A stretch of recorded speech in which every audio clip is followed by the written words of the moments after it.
friends and gamers, and welcome to the Fortress. Operation Winter Solace has concluded with a Comintern victory. Led by Hilltop Pillbox, he has led his nations, the USSR, as well as the CCP, to a brilliant victory. Well done, Hilltop. You have done very well and have the laurels of victory upon your head. Congratulations. Now, very well executed tactically across the whole board, through diplomacy, through strategy, just exceptionally well done all across the board. You're definitely not as novice as you've said. You have tactics and experience throughout all your games that you've employed quite successfully into this game and done very well. So once again, congratulations on your very good victory. It was well executed, man. Very well. I've been out of commission for this past week. I actually got sick, quite sick, to the point where, well, I spent 2 days in bed because I would walk around or do whatever for 10 minutes and then just crash with fatigue. I haven't had that level of fatigue for a long time. Apart from that, it was just sore throat and running out, congestion and that kind of thing. But just the fatigue was what absolutely destroyed me. It's just very little. All I wanted to do was sleep, right? So it was one of those sicknesses. Luckily, it wasn't COVID. It was just the regular thing. And maybe my body's just not used to it because it hasn't been sick in over, well, it'd be almost, say, 1 3/4 years now, right? Just because of everybody's precautions and stuff. So that's where I find myself, just showing up back at the board, kind of after all the hype is done and over, trailing in last after Hilltop and Panzer King, after they've done all their videos. So here I am, kind of rounding up with a bit of a debrief on what occurred.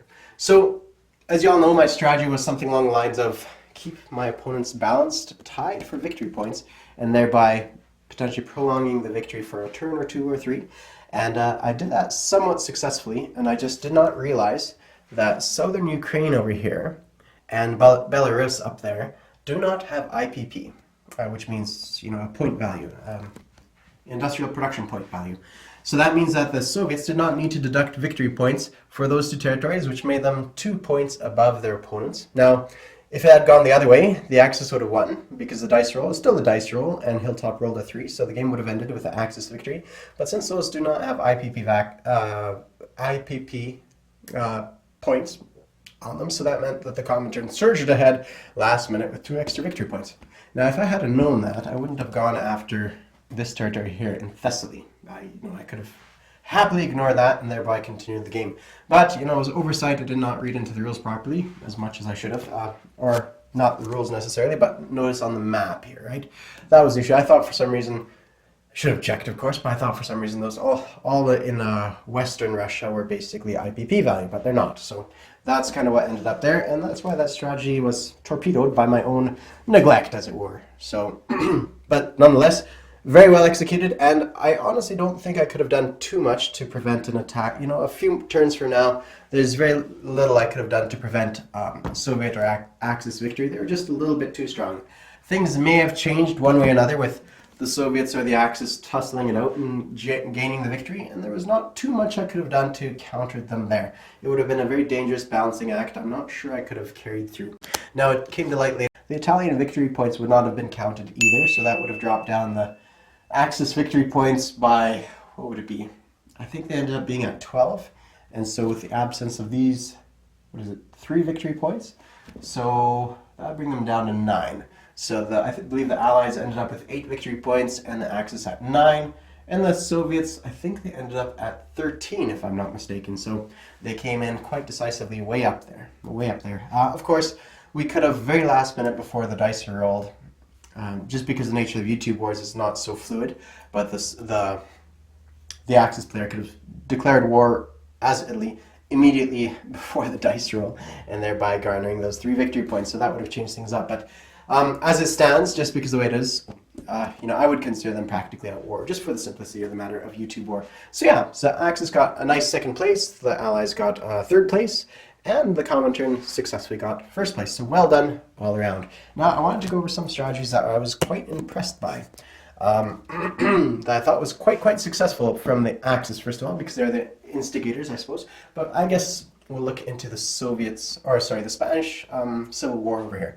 That was well done by the Republicans. They did very well. They shipped in the right resources, but I believe at the end of the day, though tactically they did quite well, it was primarily by luck because a lot of these battles they shouldn't have been able to get, but he got a lot of free recruitments from his dice rolls as a Republican, so he was quite successful there. It should have gone the other way, like naturally, and normally most of the time it goes the other way, kind of a historical outcome with Italy as well as Germany sending Lend-Lease, which they did this time as well. It's just the dice really weren't in the favor of the Axis. So this was very interesting and a unique development in this game. Now the next kind of interesting event that occurred was, I suppose it would be the German invasion of France. So I really thought I would have had a shot at holding out in Paris. Now, if I would have known exactly what would have occurred there, I probably wouldn't have sent any Lend-Lease to Ethiopia. I would have just kept it here, and I think I could have done quite well. There's a few other odds and ends I would have done differently, like for instance, there's a few other odds and ends I might have done differently with like a last minute move away and that kind of thing, but apart from that, this was a very well executed battle by the Axis. It could have been quite a razor's edge. Like he won within the bounds of the average dice, but it could have gone the other way as well with the French victory, which I'm glad it didn't because that would have changed the nature of the game quite a bit. So Panzer King did quite well with his movements here. I thought with his purchases, with increased industry and his submarine and that kind of thing, I thought that he would not have been able to get into, or no, not I thought that. I thought it was a slimmer chance in being able to get France. He had to make that choice of either go for France or take out Warsaw. And as we saw, he could not take out Warsaw, and he went just for France itself, which was partially successful because it would allow me to keep that fighter from there. So that was nice. Now, the next thing came up was the French declaration of war against Iran. Now, the reason I did that is because, if you remember here, the German party cruiser, as I called it, dropped off troops in Syria. And I said, I left instructions for Panzer Kings, if that battle is successful here against that French Republic militia, then France would use its income to declare war on Iran. Now that was very last minute, but the reason being is the reason that we didn't declare war is because Germany acquired this, they automatically grabbed this territory here. So that's already two territories I would pick up in one turn. Now, normally, if I would have declared war on Iran without Iraq and Syria flipping, then I would have, this would have become Axis, and this would have become Axis anyways, right? So they would have gained a nice chunk of income already. But the fact that they already had Iraq made the only loss that we made was only $3 on our end of things. Now, $3 is not that much money. $3 is not that much money to exchange in the idea of capturing it all back later on, and plus having our bonus, right? So the fact that he got this, and then he could have charged into here, plus the Soviet aggression coming south here, that, as they were likely to do, like even admitted on the Soviets or on Hilltop's own statements, saying that he was interested in coming down to Iran, basically saved this for the Allies. It also kind of antagonized the Comintern. But I think I still stand by this French declaration of war against Iran because, like I said, these two territories flipped to Axis, and then the only loss at that point was flipping over these two territories to the Axis. So it wasn't that big of a drastic change, as it were. The difference is only $3, $3 there plus the $3 bonus income that the British get, and we captured it back like within a turn. Now the Americans also stay out of the war for a turn, but that's something that was offset in my mind with the Soviet recruitment, Soviet income increase of 2, right? They got 2 dice rolls, one for Northern Iran, one for Azerbaijan. And let's touch on that subject briefly as well.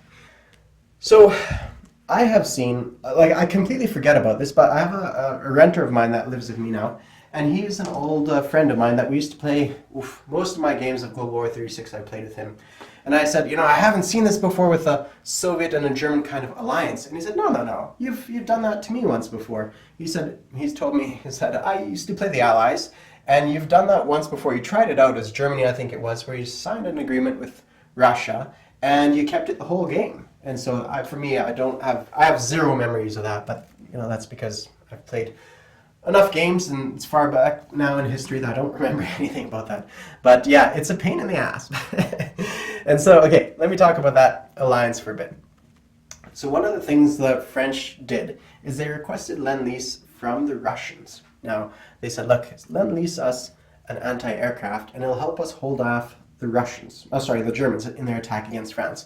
Long term, that will have benefit to the Russians because then we could take off some of their aircraft, theoretically, at least one or two, and that's something that's not going to go in your direction. Now, me expecting a more historical game, my terms of agreement was, hey, we're eventually going to be sided with the Soviets anyways. So I told I told Hilltop, whatever you lend lease me, I'll lend lease you 3 times as much of the value you lend lease me as kind of repayment, because I figured it would be more traditional game where I'd be allied in some sense with the communists. Now that was the agreement we made. Additionally, we had an agreement here is if you lend lease infantry here to the Free French holding, to the Abyssinians holding Abyssinia, then I will return that double value, right? So it's very generous terms. 3 times for anti-aircraft here worked out to $12.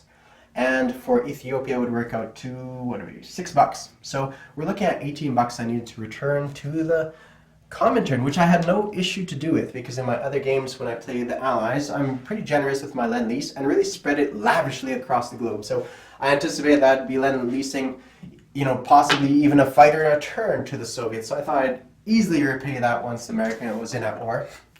Turned out that the Soviets did not intend a more traditional game. They intended to be more aggressive towards the Allies. Now, I've reviewed the No Longer Confidential strategy video that Hilltop put out, and he says that the reason he did that is because I was being pretty cocky about taking back Paris in 1943 or something like that. Maybe it was 42.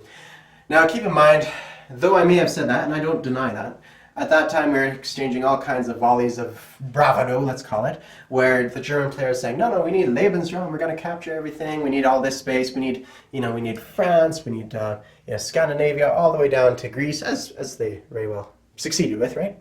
I don't know about Spain if they mentioned it, but there's a lot of bravado going there, as well as a Soviet player was having some of his own bravado. I'm not pronouncing that correctly, but me as the Allies, my source of bravado was, well, yeah, we're going to recapture Paris in 1943. So for Hilltop to say that was the reason that he ganged up with the Axis player was because of my statements, poorly chosen nonetheless, but it was, in context, it's completely normal. It's a bit different, let's put it that way. But anyways, so that was the idea behind my lend-lease terms with the Soviets. A more traditional game where the generosity of the Allies would offset the Axis in Operation Barbarossa. So that was the concept behind that. Okay, so we'll touch on that. Now, that's why I wasn't too concerned about declaring war on Iran and increasing the income 1d12 for these 2 territories for the Comintern. Because I thought, you know what, these tactics here where you have alliances like that, they are fun, but there's some fun in recreating history to some level as well in a more kind of traditional game with more battles. And we kind of saw that in this game where there was not too many large-scale battles in this game. There's not too much dice rolling, and it's fun to roll dice. It genuinely is. And so the Comintern, though they rolled a few battles here and there, they did not roll too many major battles. I believe it's just basically this one here. That may basically be it. Honestly, there's, that one there and maybe this one here, but that wasn't really a major battle. So that's the idea. You sacrifice something for personal enjoyment when you do kind of alt history stuff, which is absolutely fine to do alt history stuff. But for me, I enjoy the more wargaming aspect more than the diplomacy and trying out odd and end things. Sometimes, of course, that may, to some people who've played with me, they may think otherwise. But anyways, that's why I wasn't too worried about offsetting the American loss of income of $12 with 2 dice rolling at 12 for one for each of these territories for the Russian income. Now, of course, that came back to kick me in the ass when the Soviets were quite aggressive against the Allies anyways. But nonetheless, it was still all in good fun. All right, so the next event that occurred, well, okay, let's talk about the China War. The China War was, we had a difficult time from the start. So the CCP was very lucky on their first die roll, and once they get their thing going, once they get at least one warlord, then things snowball. So they've spent, I think it was $3 here to try to influence this northern warlord, and so that means they had a 33% chance of success. Now, if they had missed that first one, it would have changed things a little bit, but they were successful. And at that point, you can roll through everything pretty quickly. You grab this territory, you grab this territory, etc., etc. Now, I would suggest to developers that perhaps the CCP could only make attempts at aligning neighboring warlords. So this one first, followed by this one, followed by this one, followed by this one. So it's not so dramatic where they take out this guy, the subsequent turn they take out this guy with another 2 territories, and then they acquire basically all the units on the board at that point, and then only have to worry about these backwoods kind of areas. So that would be my small suggestion. Not that I'm bitter or anything. It was definitely a fun game to see how it panned out. My strategy with the KMT was to try to encourage the Japanese to attack, because that was my only saving grace, short of attacking the warlords myself, would just defeat the purpose of the purpose of having them aligned to the KMT was they have those units, and if you're battling the units yourselves, then that's kind of pointless, right?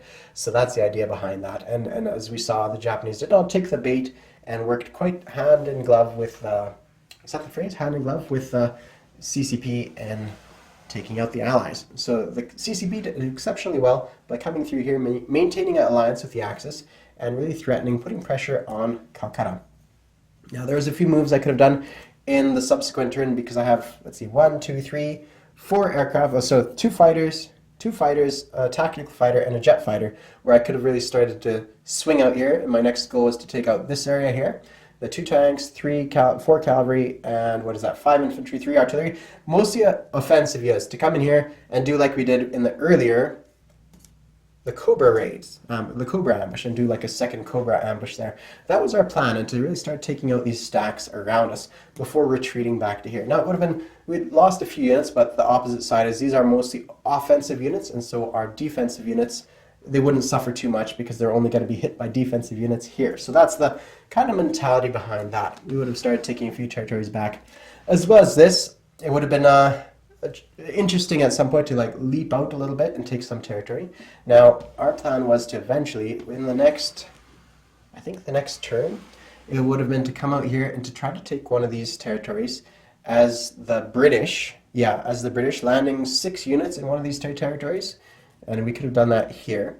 And then the Americans come to reinforce, and then the Chinese, now with an extended income of, they had $12 to spend, could drop off 3 infantry right here. So that would have been a nice resecurement, right? With 6 units there, another 8 from the Americans. So 6 and 8 is already like a significant amount of troops. That's 14, plus another 3 is 17 units, taking out this area. Of course, we'd have had a difficult time against this stack of militia, but the only real threat was from Shantung, Nanking, and whatever they could siphon off from here. But at that point, they weaken their defenses against Hong Kong. So that could have gone either way. But as we saw here, that's kind of over and done with at this point, and it doesn't really matter. We're quite happy with our Japanese movements here, and there's not too much that we have done differently, and we weren't going to make any invasion there.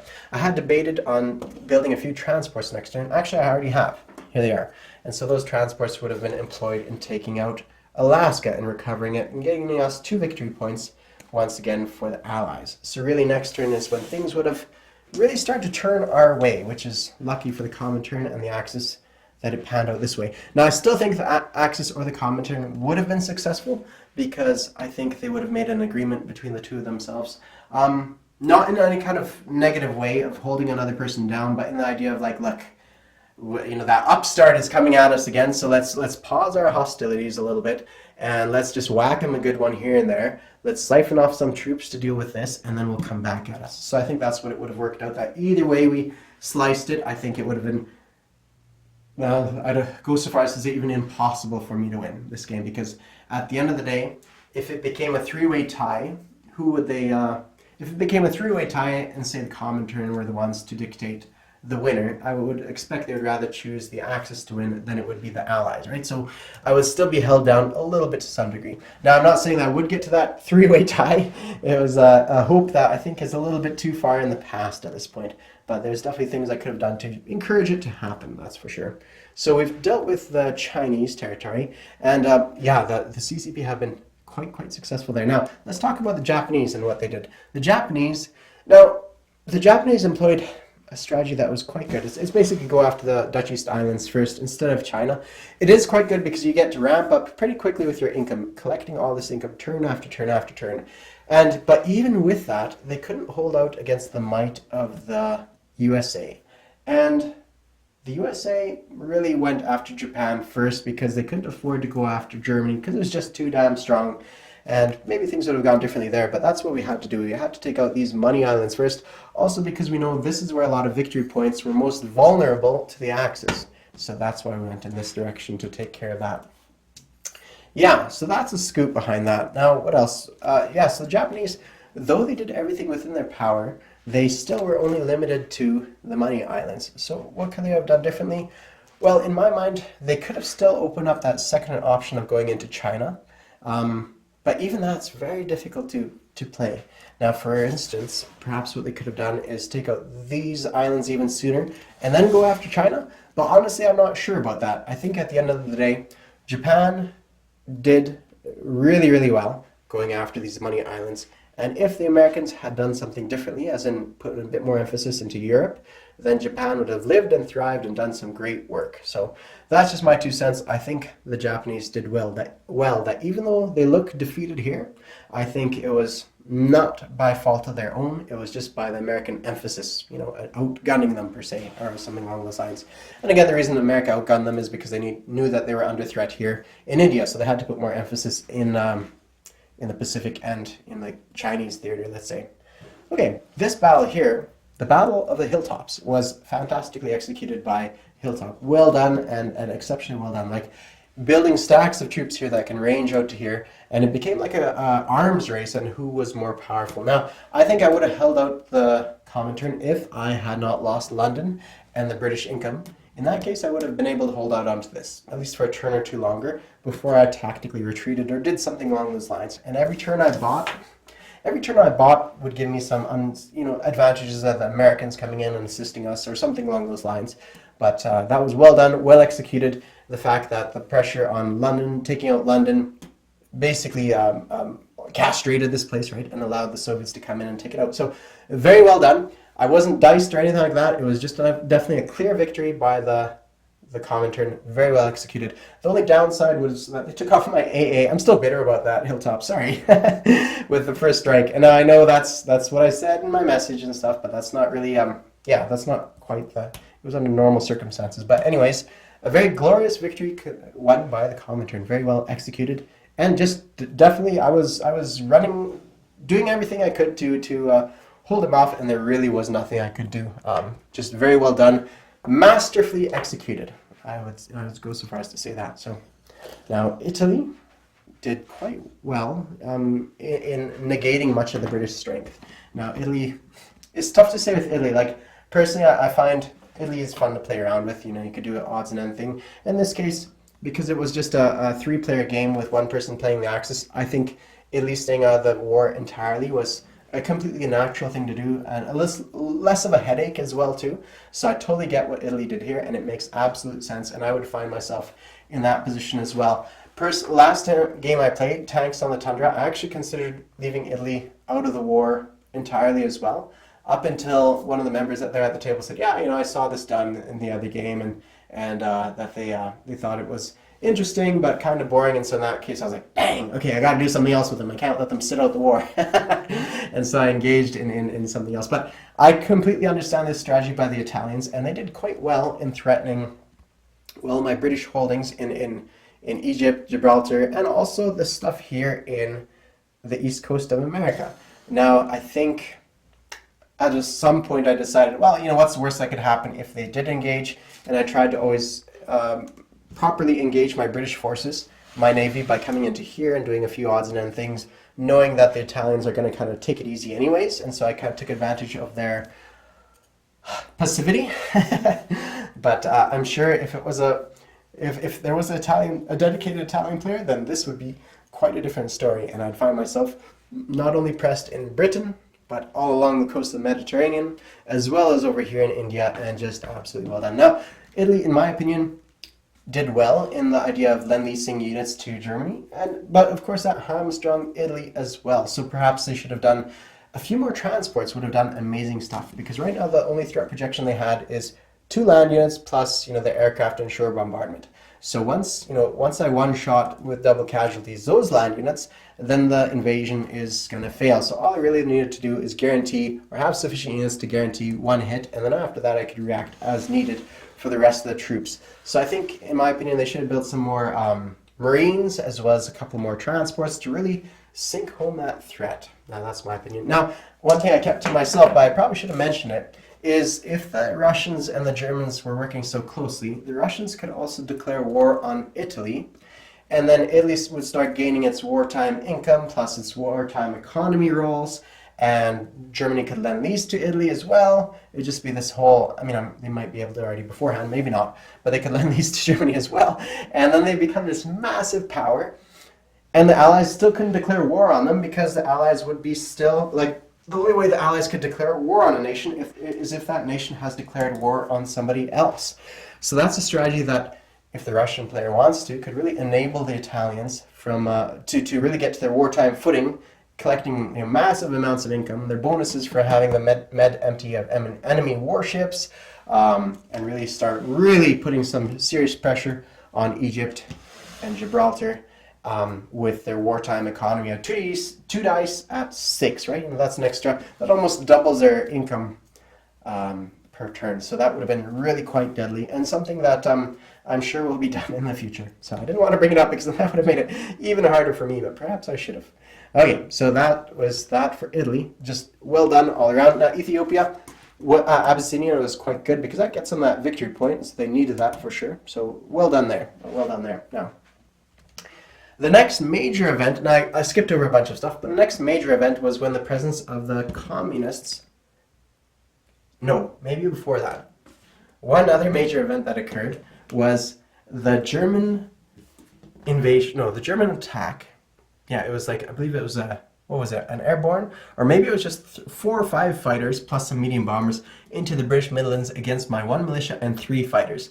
Now that was a brilliant move by Panzer King. Well, absolutely well executed. Now, I didn't put the tag on there, but I was going to call it the Cat Bomb Raid, named after Rank Cat Bombs, another fantastic YouTuber who's actually working through his own series right now, where I believe he's just playing with him, where I believe he's playing a game with himself of Global War 36, and I believe he's at the end stages as well, so it looks pretty interesting.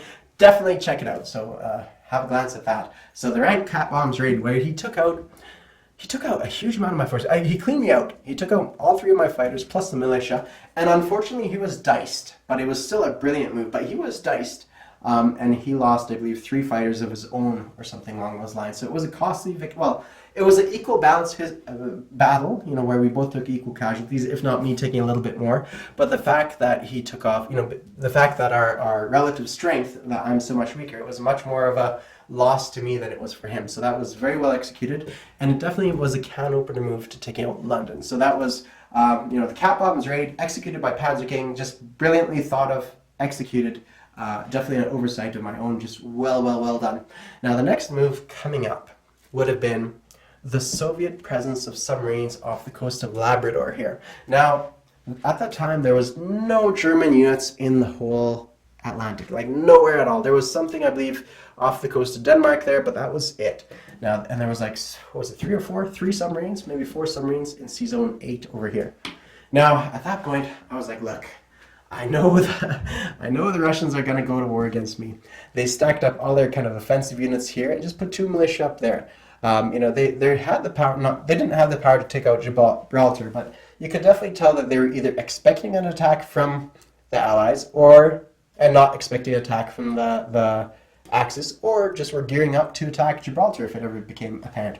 And also that very same turn, they lend-leased a fighter to Italy, which definitely is a move, because even though Italy was a neutral nation, the fact that they can't join anybody else but the Axis and are played by an Axis player means that they are effectively an Axis nation in being, even if not in actual fact. They're the potential, basically, I could probably say this more eloquently, but their Axis nation is just a matter of time, not a matter of fact. So that showed for me clearly that the Soviets and the Axis were kind of, or the Comintern and the Axis were lining up to go together against the Allies. And at that point, I kind of gave an ultimatum to the Comintern and said, look, I know I still owe you $8, but these submarines here, they have there's no reason for them to be here. They're not threatening any Axis nation. The only thing that they are threatening are Allied nations, either some American transports here or some British transports here. It's like, look, that's a hostile act. You're off the coast of a friendly nation here with some offensive units, and it's just doesn't make sense for you to be there. You're just gearing up to take out my stuff. So I said, look, unless you pull away from that, then there'll be some consequences, and I'm not going to lend these to you the last $4. Now, keep in mind, those $4 was out of a total of 18 that I promised them, with the expectation that I'd have a more historical game where, the Allies would lend these to Russia turn after turn, very generously, because that's what I did with my allied player. I mean, I wouldn't do it too excessively, depending on how much they needed it, but to some degree, I've been lend-leasing to the Free French a jet fighter each turn, every turn, as well as the British Commonwealth, and so some of that generosity would have for sure trickled its way to the Russians if needed. So I knew that was going to be a clearly hostile act by him placing his units right there. And I believe that's not the only time in the game where I've actually been stressed out. Not because I'm so confident in winning, no, but in the idea of there's nothing I could do to prevent a person I considered a friend in becoming an enemy. So that's the idea behind that. So that's why I gave Hilltop Pillbox that ultimatum, and that's why I made instructions later on to attack the Soviet units if they did a combat move with their subs in the Atlantic, knowing the disposition of that there's no German ships in the Atlantic whatsoever. So the next turn rolled around, and I was on the German turn. Panzer King said, okay, and I'm instructed to say that the Soviets are at war. So I thought, okay, we're at war, so that means that all my units in place here, my blockading kind of carrier with fighter on board, will blockade any of the Soviet subs from coming down here, etc., etc. Now, then it was in the middle of the Soviet turn, while Hilltop was filming his turn, that I realized from Panzer King that we're still not at war. And so at that point, I kind of, maybe it wasn't the middle, it was right as he was starting to film anyways, and I messaged through any sources we had, by phone call, by text, by WhatsApp messenger, to say, as soon as he touches a submarine in the Atlantic and says it's a combat move, then I'm going to declare war at him. So that's why the Allies declared war on the Comintern. So that was another event where the Comintern really did break. There was no alliance between us. No, there wasn't none. And so therefore there's nothing broken, but definitely did break the traditional view of this game of how it's supposed to unfold. And that's the next big event that occurred. So that was pretty dramatic, and that changed things quite a bit. And I'm sorry for moving the camera too much. I believe that was the next kind of diplomatic event that occurred, and at that point I kind of hunkered down in a very, every turn try to hold out as much as possible. Now the next event that occurred was the combined German and Soviet attack on England. And now that was absolutely top-notch. That for me is the highlight of the game. Very well executed, very well planned out, where Panzer King brought resources from all around for this attack. Now let me quickly preclude this by talking about Norway. Now Norway was an interesting experiment by Hilltop, and of course, like I said, everybody makes mistakes. I've made mistakes, other people made mistakes. Let's see. For instance, my fortress here in Alsace-Lorraine, that's probably was a mistake. I mean, maybe not, but it might have been. Another one might have been this attack into Iran, or the declaration war against Iran. That might have been a mistake. Now, Hilltop's so-called mistake, one might not call it a mistake necessarily, but his move, at the very least, was attacking Norway. Now, that was quite interesting as well. I wouldn't necessarily say clever, because there's some things about it that were definitely a little bit hairy. For instance, his entire three transports were sitting here with only a heavy cruiser backing them up. So at that point, I did have the option. This is prior to us being at war by, I think, 2 or 3 turns. I had the 2 turns at least. I had the option of declaring war against the Soviets, kind of knowing that they're going after me eventually.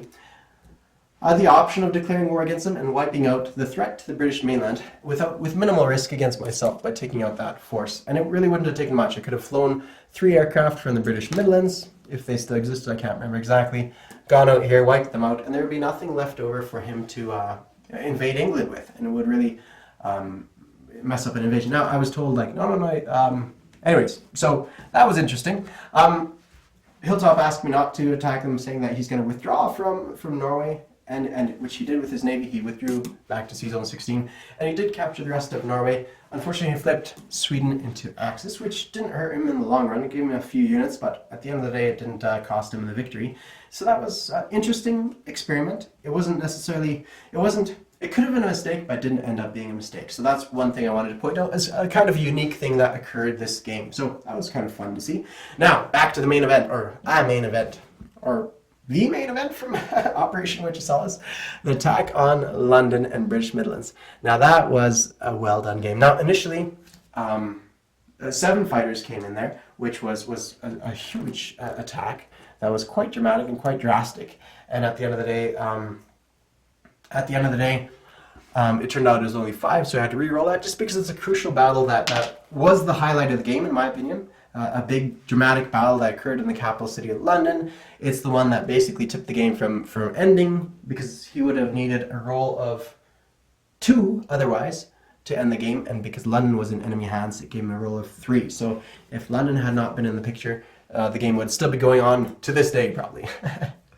So the London attack was re-rolled with only 5 fighters, and in order to kind of keep things with, so that Hilltop didn't have to re-roll redo his turn completely with an attack against, because at that point I would have, against 5 fighters, I would have scrambled my 3 fighters into that area and battle that one out. So I thought, hey, look, let's just go with it. I'm gonna say I'm not gonna scramble. We're gonna keep this video kind of untouched. We're just gonna go with we're just going to redo Panzer King's video at the start of the Japanese turn, just for that authenticity, because it is, in my opinion, the highlight of Global War 36, that dramatic battle that occurred there, and so therefore we might as well keep it, right? If possible, let's keep it, and let's keep everything else unchanged. Let's say I had a moment where, this fight for me, if I would have scrambled there, I probably would not have won it anyways. Oh, no, sorry. There was an even chance of winning. It was razor's edge. It could have gone either way. But even if I had won this, I wouldn't have strength to hold out from a subsequent Russian attack into London, which they could have done. And so at that point, it was a toss-up of, should I keep British Midlands or should I keep London? And so I thought, hey, look, if it's going to be that close of a thing, let's just say I didn't scramble into London, and then we keep the Hilltop's turn unchanged, and I keep the British Midlands. So that was the idea behind that. A little messy, a little all over the place, but nonetheless, that's kind of what we ended up. So that's what occurred there. Now, the subsequent turn, the British came in here to take out the Soviet and the German Iron Alliance. Now, previously I've called it the Unholy Alliance, kind of as a tongue-in-cheek joke. I believe there's a historical precedent for that for stuff way back when, but that's what I call it. I should instead have called it the Iron Alliance, because it was iron cast, it was a good solid alliance that really stood to benefit both the Axis and the Common turns. So the Iron Alliance, and we came in here, and it was the Battle of Mabry. If I'm pronouncing that right, I should have reviewed my stuff. Mabry, so named after Trick Mabry, a respected commentator on our channel. So fantastic fellow. Now that was a very lucky dice roll on my part. I did exceptionally well with my dice rolls, and I shouldn't have been that lucky, to be honest. I really shouldn't have been. Now, not all this was engaged. I believe it's a good few less than what you see there now. But we were very successful and took out a huge chunk of our enemy forces with realistically minimal casualties on ours. I mean, some casualties, but not as much as it could have been. In the first round of combat, the Axis, 5 aircraft that was around there, they all missed, and my 5 aircraft, I think I hit 3 or 4 times, something like that, right? So I did exceptionally well in that battle, and that first round is always crucial. It's huge, that first round. It's the most important round of the entire battle, usually, right? So that's why I ended up being lucky there. It's just that one round of combat, one round of lucky dice really gave me that battle. And that's kind of what occurred there. So that was the Battle of Mabry. No, that was a good one that allowed us to hold on to C-Zone 25 and prevent reinforcements from keep on shipping in turn after turn after turn. So that was pretty interesting to see. Now, the Battle of the British Midlands, we threw off the Soviet attack there, and yeah, that was quite good. And that was an unfortunate dicing of the Soviets, where they did quite poorly in that battle. So there was some luck. Well, there's a lot of luck. I would say in this game, I've never had as much good luck as I've had in this game. Usually the dice kind of work out to their averages, and I've made sure that every battle I engage in, that it'll be a razor's edge where I could, razor's edge or better, that I won't engage defensively or offensively in a battle I won't be able to win. And so most battles I've been quite successful in that. The only battle I knew I was going to lose was this one here, but the idea was my anti-aircraft would take off a chunk of his aircraft, and so therefore not be a threat later on. So, but yeah, definitely a lot of luck going around for the Allies this turn, like exceptional luck. And now, it's the Soviets that rolled this one here, and it's the Allies that rolled for this battle here. The Cat Bombs raid, that was again by the Axis, so I've had a lot of luck, but not all, not just on my videos, but on my opponent's videos as well. So Yeah, it's just been really good for me in many aspects. Anyways, not all, of course.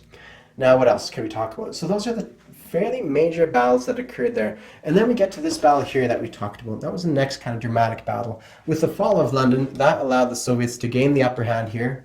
You know, shipping out 14 or 8 cavalry per turn and really crushing us here. Now, defensively, I would have been able to put in, you know, a colonial infantry, a militia, and a regular infantry. Maybe not colonial, no, not colonial, but militia and infantry here in this area. Instead, we only brought in what we could bring from the outside, which we would have been doing anyway. So we would have been able to hold out for one more turn at least, and potentially hold it off here. But unfortunately, it just did not work out in that case. We're thinking about slamming down the beginnings of a fortification here too, so that would have slowed things down all the further. So, but sometimes you win things, sometimes you don't. And that's just the nature of it. Now, I think we're rounding up to the Pacific side again with several battles that were executed here. The Battle of the Admirals, named after Admiral Seabass. And this battle was between the Japanese and the Americans. Now, this battle wasn't going to be a razor's edge. It was one that I was pretty confident in victory after calculating it out. And it panned out to be roughly the same. So we did quite well here. But that really neutered the Japanese threat. And then we came in here and really started to block. Well, it really didn't start blockading until much later, but then we started the process of blockading them here. Now, the subsequent turn, the lucky Liam turkey shoot occurred, where we again were lucky, but on the Axis turn, the Axis came down here with their aircraft, and a lot of them got shot down. Now, this battle here, yeah, I don't have the tag on me, but I had another battle sticker here. It was going to be named after, I believe the name was Strauss. Yeah, a fellow called Strauss, if I'm not mistaken. Yeah. Anyways, yeah, Strauss. So it was when the Soviets came down here with their CCP aircraft and got wiped out there as well. So that was quite lucky on our hand as well. And then we came down here, and then there was this Battle of Dupran, which is where I started to do these dice rolls for battles and such. So the Battle of Dupran, my 175th subscriber, which I'm not even sure if he watches after that point. I haven't seen him commenting, but that's the first one that occurred under that name. And yeah, then we blockade this area. We also landed in Korea to really take off some of the Japanese IPP and also stir things up over here and hopefully attract some of the CCP attention northwards to react later on with an attack into Hunan later on, right? Now, then we had another battle here. The latest bout of good luck we've had is our attack in Java, I believe, and our attack in Sumatra. Now, Sumatra, we didn't even suffer a single hit. And Java as well, we did quite luckily. Actually, the whole American and British turn were lucky again. Like I said, I've had a lot of luck, but I'm usually a fairly positive guy all the time anyways. Like, I don't really get too disturbed by things. And sometimes I have one friend that really is a glass half empty kind of guy. And I find, not that I'm a believer in positive things have impact on the real world, like positive mentality, but definitely you see a lot of positives if you look around with a smile on your face. So perhaps all this luck that I see is just me being happy about what occurred and saying like it was awesome. But at the end of the day, I was very lucky with these dice rolls as well. Of course, I also hindered myself by reducing my what would it be? Attacks in the jungles aren't limited down to 1. You just stay at 2 for your infantry attack in there. So, you know, I could have done a little bit better there, but honestly, I suffered no casualties, so there's nothing really to complain about. So, very, very good turn thus far. Now, the luck isn't just on my end of the table. There's been a few times luck has gone the other way as well. For instance, I mean, I have been the person most engaged in war this whole game. You know, the Soviets and the Axis have not been at war much at all. I mean, just this last turn. But here we see the first lucky dice rolls was with aligning the warlords. Now, this southern Iran, I don't know if too much luck was involved. It was about standard, I think. There was definitely some luck involved. This counterattack into Iraq was very lucky. What else occurred? A lot of these little attacks. So most of the battles I fight were fairly big fights, and most of the battles fought by my opponents were usually kind of minor little skirmishes where they took off a couple units, apart from this one here and apart from the ones in England, of course, and Paris. So yeah, I retract that statement. But they're very lucky, but their luck really showed up in the minor, small battles when they occurred.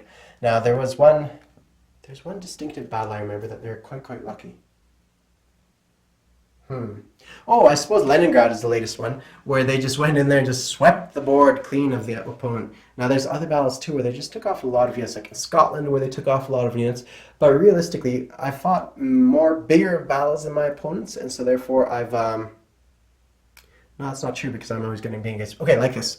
I've been the common enemy at both the common turn and the axis, so it stands to reason that luck will show up, or the dice will ride on the higher end of the bell curve, and you'll see more lucky battles on my end, as well as unlucky battles. But you'll see proportionally more battles where luck has the potential to act, and so therefore that's why it would show up. That's my little thought on the matter here. Now, yeah, maybe I talked too much about that. Anyways, so that's my 2 cents on this whole war and how it panned out. Now, I am glad it concluded because it opens it up to do other little hobbies and interests of mine.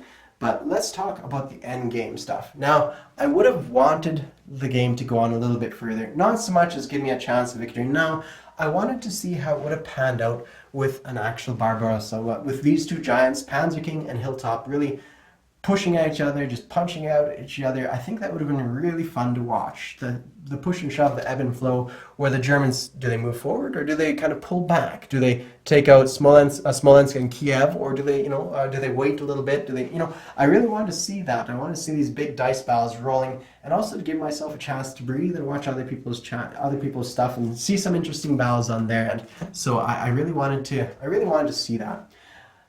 I am glad it's over because it does open up my table to do other projects and things, and there's a few things I want to tackle. But yeah, it would have been fun to see what would have happened in the upcoming turns.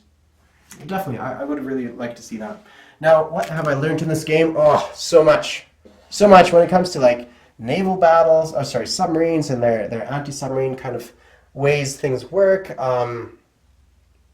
The whole scrambling thing is fairly new. There's a lot of rules that I think we wouldn't play with again. For instance, the reinforcement of captured naval bases. I wouldn't necessarily play with that. Seaplanes, I've seen. I'm not too. I don't think I'd ever build a seaplane in this game.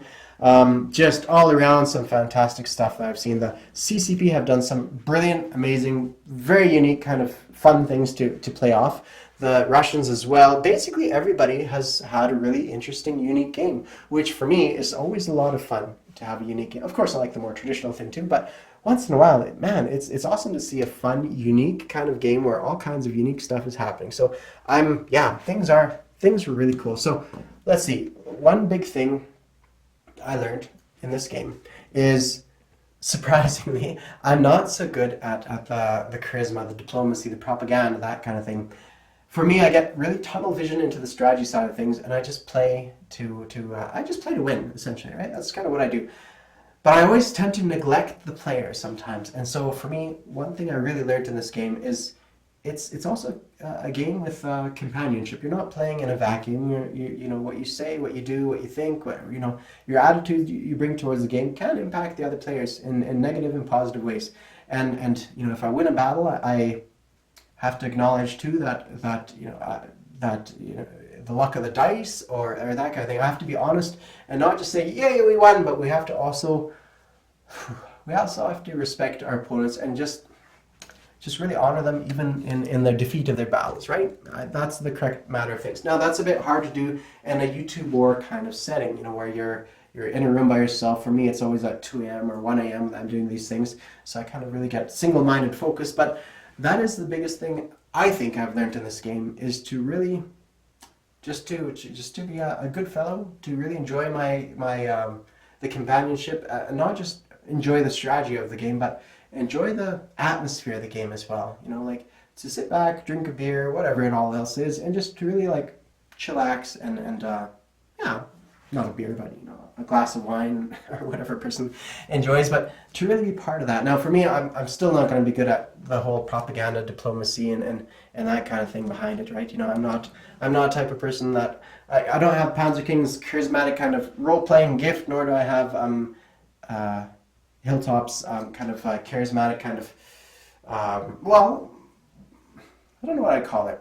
He's got a certain charisma himself, but he steps into it more confidently not role plays is not quite the right word, but perhaps it is. Anyways, the role that he takes in this position as well. So for me, I think that's the biggest thing I learned, is I need to kind of enjoy that aspect of it as well. And though I may not participate, I need to just to be mindful of it and not reach so gleefully for the dice. Let's say it that way. Not that I have been in the past, but just to project a little bit more somberness to honor my opponents. Now, I'm saying this heart to heart, people. I have a difficult time with people occasionally.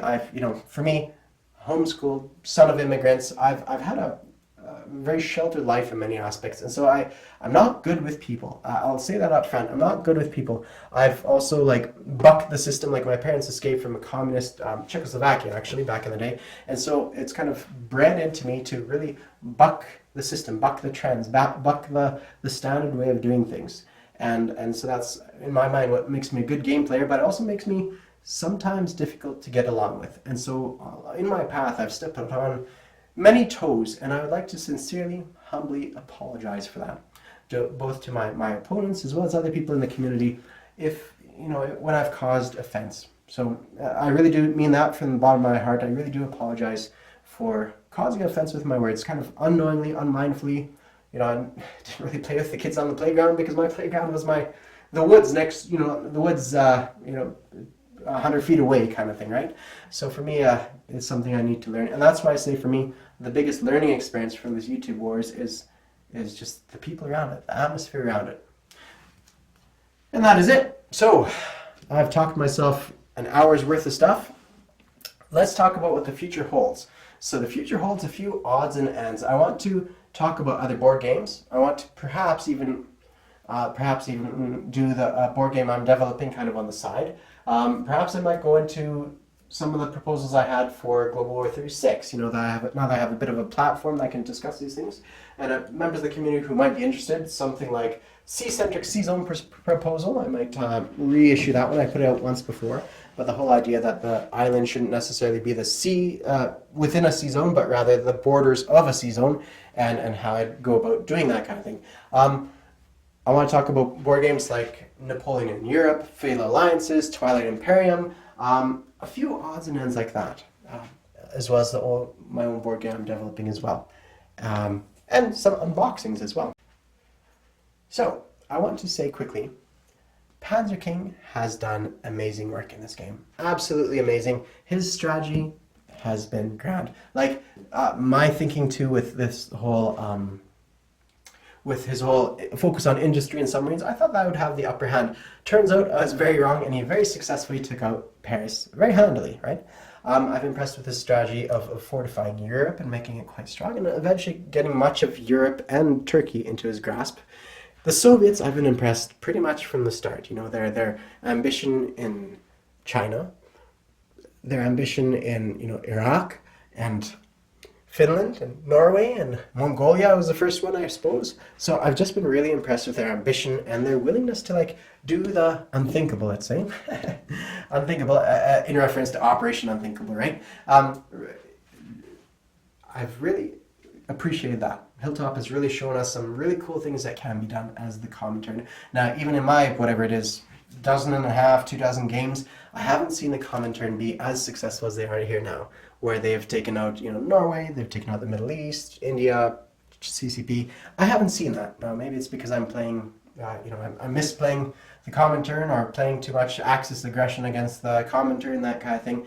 But Hilltop has really shown us some fantastic things.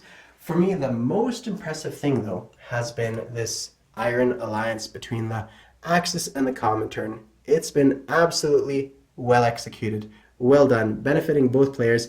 And for me, as a person that has maybe I'm too Machiavellian, but I have difficulty with this kind of stuff. So for me, this has been really eye-opening and just a really cool strategy to employ. Definitely has its limitations, of course, when push comes to shove at the final stages of the game. But really impressed how well it worked out for the Axis and the Comintern. For me, that has been the absolute highlight of this game, and they have done amazingly well in it. So I really, tip my hat to you guys. You have done fantastic work here, and I think together you collectively have won a fantastic victory. Now, well done. You guys have done fantastic work. So thank you all very much for playing with me. Thank you all for being part of this journey in Global War 36, Operation Winter Solace. All your comments, your subscriptions, your helpful advice, it's just really, really been appreciated, your involvement in this. It was very encouraging to me and my opponents as well. Not my opponents, my friends. You know, my friends Panzer King and Hilltop Hillbox. It's been really encouraging to us. I really appreciate it, and it's just been a fantastic ride. And I really hope you guys have enjoyed it too. I know for me, it's just been great. So thank you all for watching, and I'm sure I will be putting up more videos soon and hearing more from you guys in the near future. Talk to y'all later. Cheers.